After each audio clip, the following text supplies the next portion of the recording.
Hola, soc Cristina Font i estem aquí, al Museu Egipci de Barcelona. Realment la cultura que tenim museística a la ciutat i en el decurs al territori català és increïble, és inabastable. En el meu cas es remunta des que era molt petita. Els meus estius transcorrien visitant museus i museus i museus amb els meus pares i la meva germana. La veritat és que llegir cadascuna de les pantalles que hi havia en cadascun dels museus, en cadascuna de les zones, era verdaderament un deure i no me n'anava sense fer-ho.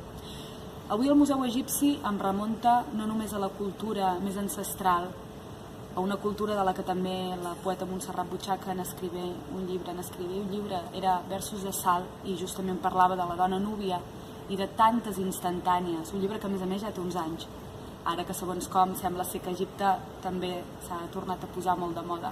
La veritat que consumim tan ràpid les instantànies, els vídeos, fan que oblidem absolutament l'essencial. Per tant, us recomano aquesta lectura. A més, m'agradaria parlar-vos d'un fet insòlit, però que cada cop, desgraciadament, passa més. A Barcelona tenim la cultura del compartir, del consumir ràpid, però també és veritat que, com em deia avui algú que ja he mencionat, els llibres fora de les cases, a vegades, és com treure l'ànima de les persones. Avui a carrer Mallorca m'he trobat una col·lecció sencera, probablement d'algú que malauradament ha mort, una col·lecció que aproximadament deu rondar els 40-50 anys. Tots els llibres eren de llengua anglesa i de llengua francesa.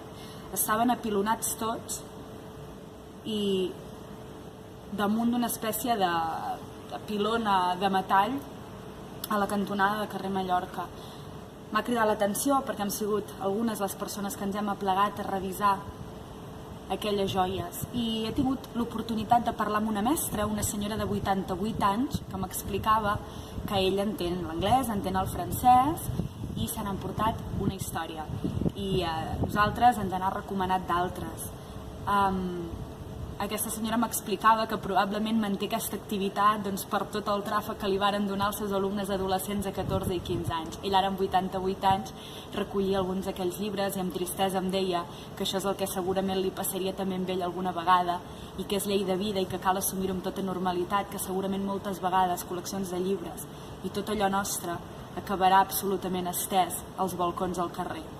Per això m'agradaria que Barcelona algun dia no només fos aquesta parada turística de llibres apilotonats al carrer i que estrangers se n'emporten a casa seva, sinó que també sapiguéssim entendre on hi ha focus de cultura, on hi ha llocs que se'ns necessita.